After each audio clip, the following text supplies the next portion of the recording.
materias sobre las novedades educativas y laborales, Néstor, tú como integrante del Comité Ejecutivo de la CUT y representante en la mesa distrital de trabajadores, yo creo que es muy importante que nos digas qué ha pasado, porque hay una desinformación terrible por el WhatsApp, etcétera. Y quiero decirle a los compañeros que nos escuchan, es muy importante, se trata de la negociación a través de las federaciones y sindicatos afiliados a la CUT, CGT y CTC ante el gobierno de Peñalosa, y que ha sido en trabajo, y quiero que pues llevamos unos días y no se ha podido iniciar la negociación, desde el 8 de marzo y no se ha podido iniciar la negociación. Sí, ha sido bochornoso, por no decirlo de otra manera, el espectáculo presentado por estas centrales de papel, estas organizaciones sindicales de papel de origen espúreo que representan una absoluta minoría de trabajadores que han sido embaucados en su buena fe algunos, y entonces le están entregándole al patrón Estado, a la administración distrital, la posibilidad de dilatar, la posibilidad de entorpecer la negociación. Entonces nosotros sí, desde aquí llamamos, como ya lo hemos hecho varias veces, llamamos a las maestras y maestros en nuestras instituciones educativas a defender su institución, que es la Asociación Distrital de Trabajadoras y Trabajadoras de la Educación, blanco de ataque de estas organizaciones espúreas de orígenes extraños. Es bueno que se conociera el origen de estas organizaciones. El compañero que anda por las redes sociales difamando a la organización sindical no le cuenta a los maestros que él hizo parte del comité ejecutivo de la CUT y que en las elecciones, al no poder ser elegido por los métodos fraudulentos que utilizó para hacerse elegir, terminó pues retirándose y haciendo otra organización sindical en donde no necesitó de los votos de nadie. ¿Por qué no ha empezado la negociación en concreto? La negociación no ha empezado porque se está aplicando, exigimos la CTC, la CUT, la CGT, Únete, exigimos que se hiciera conforme lo establece la ley, es decir, exigimos un censo sindical, que cada organización diga cuáles son sus afiliados. Pues todas las organizaciones presentamos las debidas certificaciones, con excepción de esta organización espúrea que viene no presentaron ningún documento que diga cuántos afiliados tienen y quieren sentarse a la mesa en igualdad de condiciones con estas centrales que representan legítima y legalmente a la absoluta mayoría de los trabajadores del distrito. Bueno, creo que está absolutamente claro dos cosas: sindicatos y centrales y federaciones de papel, porque todos son los mismos, ¿no? El que conforma el sindicato de base, conforma el sindicato, la central y la federación, y sin censo sindical, sin representar a nadie, sin mostrar cuántos afiliados tienen, aspiran a dirigir las negociaciones de parte de los trabajadores frente al patrón, sin tener ni siquiera el censo sindical y sin poner una sola persona en las calles, que es lo que tenemos que señalar. El año pasado, 37 días, mientras estábamos en las calles, los compañeros no hacían sino videos diciendo que había que entorpecer la negociación. Yo creo que básicamente tengo que decir del tema educativo lo siguiente. Ante todo, pues un agradecimiento a las tierras cafeteras. Estuve en Armenia, invitado por el SUTEC, y discutiendo y conversando con 300 dirigentes sindicales y activistas sobre nuestra propuesta de estatuto docente. Un agradecimiento al SUTEC, al calor de esa tierra, y de paso pues disfruté nuevamente ver el verdor tapizado de las montañas nuestras. El tema nacional creo que se resume en que el gobierno de Santos, pues la figura, el animal, perdón por el animal que voy a mencionar, que lo representa es el conejo, me disculpo con el conejo.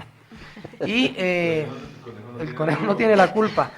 Y entonces el señor Santos ha tomado la decisión política en Manguala con Mauricio Cárdenas de cuadrar caja a punta y a costa de los trabajadores y del desconocimiento, y ponerle conejo, ahí donde viene, a todos los acuerdos firmados por las reuniones sociales. Y en este sentido, en la reunión que te acaba de terminar en el día de ayer, que se hizo en el día de ayer entre el Ministerio y la Federación Colombiana de Educadores, no hay ningún avance.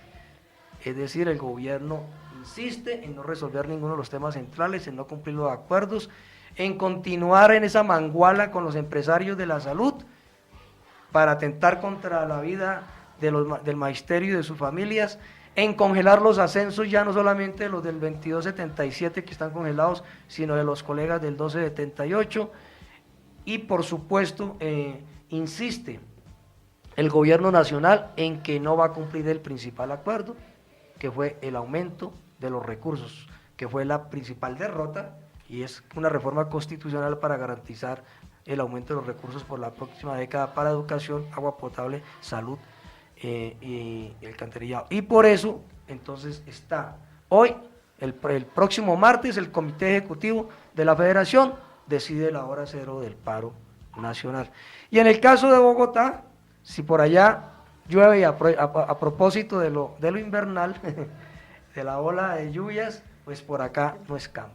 Y entonces, en el caso de Bogotá, en el día de ayer, ya como lo hemos mencionado por parte de las diferentes medios, en el día de ayer terminamos la quinta sesión de conversaciones entre la Secretaría de Educación y la Administración Distrital de Peñalosa, representada en los subsecretarios y asesores, y la comisión negociadora de la ADE, representada en sus 3 integrantes de la Junta Directiva. Tratamos 2 puntos en el día de ayer y fue una negativa rotunda. El gobierno insiste en imponer una educación sin condiciones dignas. ¿Qué le presentamos al gobierno? Le presentamos nuestra propuesta de modificación favorable de parámetros en todos los niveles, modalidades y áreas, para que la actividad pedagógica sea una actividad mucho más fácil, la labor pedagógica, teniendo un menor número de estudiantes por aula y también un número menor de estudiantes atendidos por los docentes orientadores, directivos docentes, trabajadores administrativos y de servicios generales. Bogotá tiene el músculo financiero, y eso lo demostraron los 10 años, la década de gobiernos alternativos, para tener con recursos propios una importante modificación de esta relación entre número de estudiantes y docentes, directivos docentes y trabajadores en general de la educación y docentes orientadores. El gobierno de Bogotá dijo que no modificaba los parámetros, a pesar de que tiene los recursos. Los compañeros saben que tenemos propuestas en todos los niveles, modalidades, áreas, tanto para preescolar, educación en condición de discapacidad, educación rural, educación de jóvenes adultos, educación básica, primaria, secundaria, media. Sobre todo tenemos sobre el número de docentes estudiantes por docente orientador, por coordinador. Todos tenemos una propuesta. La ADE siempre ha tenido una propuesta precisa. Bueno, la Secretaría de Educación se niega no diciendo que no tiene recursos, porque sabemos todos que los tiene, sino se niega diciendo que la nación no le permite tener más maestros en Bogotá y menos estudiantes por aula, que tienen que atenerse a los parámetros nacionales. Nosotros obviamente sabemos que nada le prohíbe a Bogotá, con los recursos que tiene, modificar esos parámetros, que es una excusa para seguir forzando 30 estudiantes por aula en la periferia, en el caso de Bosa, o seguir cerrando cursos en el caso de San Cristóbal por la migración hacia Soacha, cuando hay una situación de migración en todo el territorio de Bogotá. Entonces, un no rotundo a modificar, y por supuesto, eso implica el camino del cierre de las jornadas de la tarde y el hacinamiento en las jornadas de la mañana para imponer la mal llamada jornada única. 300.000 chicos de la jornada de la tarde a forzarlos, incluirlos en la actual infraestructura, con la salvedad de nuevos 30 colegios que no van a caber. Segundo punto, entramos en materia en el tema de la educación que atienden niños en condición de discapacidad. Nosotros le planteamos a la administración los parámetros para fortalecer este nivel educativo, que nosotros lo consideramos así. Le planteamos la necesidad de que Bogotá mantuviera el criterio de inclusión que hemos defendido, tanto que sean integrados al aula regular como el derecho a las aulas exclusivas, un número de estudiantes máximo en una y otra, un número de estudiantes mucho menor en las aulas regulares donde hay niños integrados, y por supuesto una atención como corresponde a los niños y niñas, y no que pretextando el derecho a la educación puedan ingresar niños de 13 años con cuadros psiquiátricos a tercero primaria, cuando desconociendo que tiene que haber unos escenarios para ellos y tiene que haber unos maestros para ellos, entonces desconoce la especialidad y el derecho de los niños. La administración se negó, a pesar de que en los últimos 6 meses el magisterio ha registrado, con base en la aplicación del 1421, el decreto Nacional sobre Inclusión, como en los últimos 6 meses en nuestras aulas, en todo el territorio de Bogotá, nos lo reportaron los delegados sindicales de los 20 comités sindicales, están forzando que los niños con la necesidad educativa especial, sin tener en cuenta la necesidad educativa especial, sea integrado al aula regular. Entonces, finalmente le dijimos a la administración, si no acepta la propuesta nuestra, por ejemplo, de parámetros a nivel general y a nivel de educación especial, por lo menos cumpla con los acuerdos del 29 de octubre del 2014 y en ese orden de ideas también desconoce el cumplimiento, en los acuerdos que en ese momento establecimos de máximo número de estudiantes en preescolar, en las aulas exclusivas y con niños integrados en las aulas regulares con discapacidad. Entonces la administración dijo no, un rotundo no, es imponer las condiciones indignas y entonces así como a nivel nacional responsabilizamos al alcalde Peñalosa del conflicto que ha generado entre la comunidad educativa y el gobierno distrital y el profundo proceso de deterioro de los ambientes escolares. Previendo el asunto, nuestra asamblea de delegados y delegadas de la ADE se reunió el pasado miércoles y votó, en primer lugar,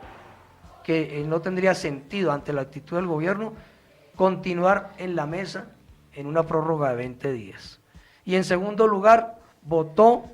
un paro escalonado para responder ante esta negativa del gobierno, un paro escalonado que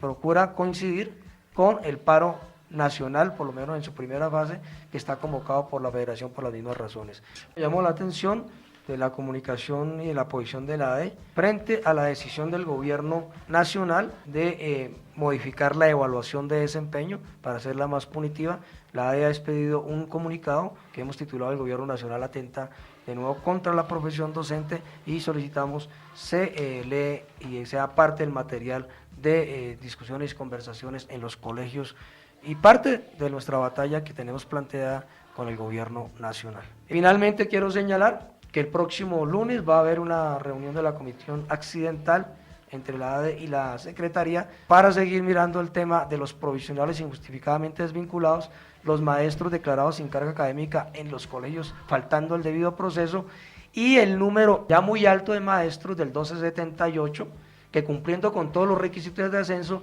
no se les ha reconocido el retroactivo. Eso es entonces el informe de manera muy sucinta.